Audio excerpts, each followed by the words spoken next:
그들에게 말씀하셨다. 맞은편 마을로 가거라. 가서 보면 낙이 한 마리가 매어 있고 그 곁에 새끼가 있을 것이다. 풀어서 나에게로 끌고 오너라. 아멘. 예수님의 생애를 기록한 마태복음은 28장으로 구성되어 있는데 그 중에서 21장에서 27장까지 무려 7장을 예수님의 공생애 중 마지막 일주일간 있었던 일에 대해서 증거하고 있습니다. 그리고 오늘 본문 21장은 예수님의 예루살렘 입성에 대해서 증거하죠. 당시 나귀는 굉장히 중요한 교통수단이었습니다. 나귀는 말보다 덩치는 작았지만 힘이 세고 병치레를 잘하지 않기 때문에 아주 중요한 교통수단이었죠. 그런데 본문에서는 예수님께서 두 자제에게 다 자란 나귀와 어린 나귀를 함께 풀어오라고 말씀하셨습니다.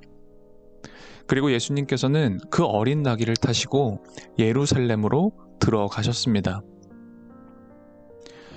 고대의 한 나라의 왕은 곧 국가 그 자체이고 그의 뜻이 법이었습니다. 그래서 자신을 더 많이 드러내기를 원했던 왕들은 엄청나게 큰 궁궐을 짓기도 하고 주색에 빠져 지내기도 했습니다. 그들에게 여러 필의 말이 있었고 그리고 그 말이 이끄는 마차를 타고 다녔습니다. 하지만 예수님께서는 말이 아니라 어린 나귀를 타고 입성하십니다. 이것은 주님이 세상의 왕이 되어 정치적, 군사적으로 승리를 얻어 군림하시기 위함이 아니라 하나님의 나라를 세우시고 십자가를 지심으로 희생과 섬김을 보여주시기 위함이었습니다. 저는 오늘 본문을 묵상하며 나 자신을 어린 나귀와 동일시 해보았습니다.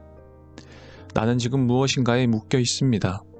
내 힘으로는 결코 그 매듭을 풀 수도 없습니다. 그런데 누군가가 와서 나를 메고 있는 매듭을 풀고 나를 데리고 갑니다. 그리고 그 위에 예수님이 앉으셨습니다.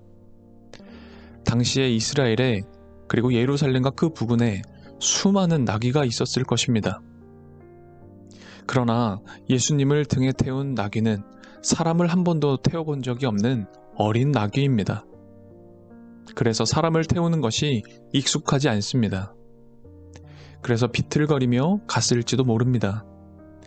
예수님은 그렇게 비틀거리고 서툴고 연약해 보이는 나귀와 같은 우리들이지만 그렇게 나를 쓰시기를 원하십니다. 두 제자는 어린 나귀를 끌고 와서 그 위에 자신들의 옷을 얹어 놓았습니다.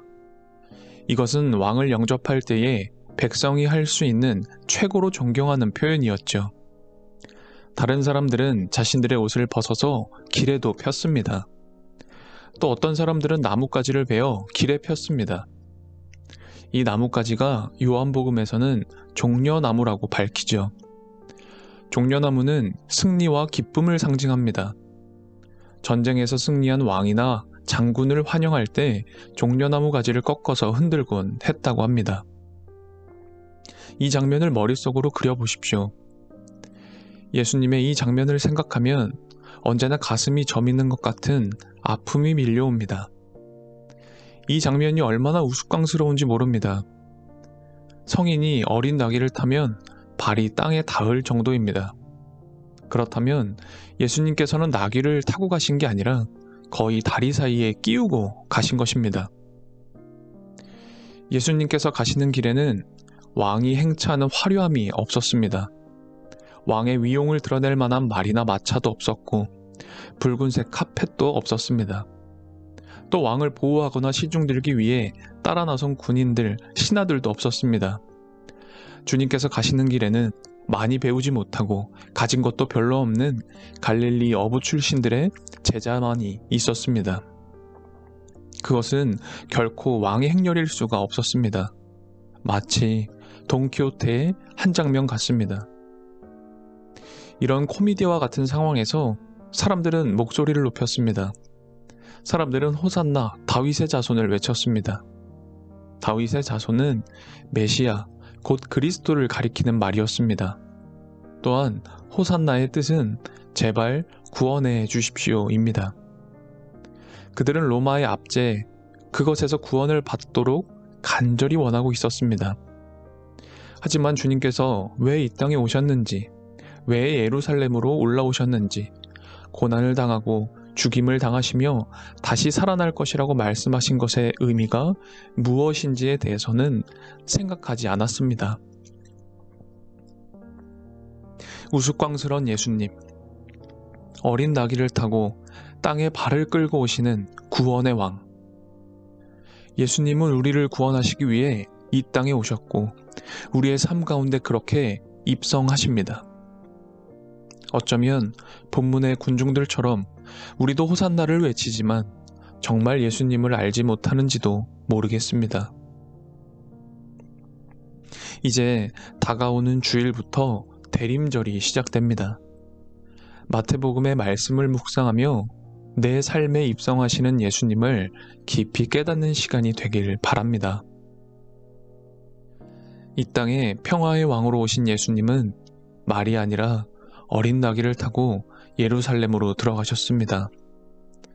사람들은 이유도 모른 채 호산나, 제발 구원해 주십시오라고 소리를 질렀지만 그것은 진실이었습니다. 주님만이 참된 구원자, 영원한 구원자가 되기 때문입니다. 때때로 우리가 어린 나귀와 같이 미약하고 보잘것없게 여겨진다 할지라도 주님을 태우고 가는 삶을 살아감으로 주님을 힘으로 삼는 그리스도인이 되게 해주십시오. 다가오는 대림절, 성탄은 주님을 힘으로 삼고 내 삶으로 들어오신 예수님을 만날 수 있게 해주십시오.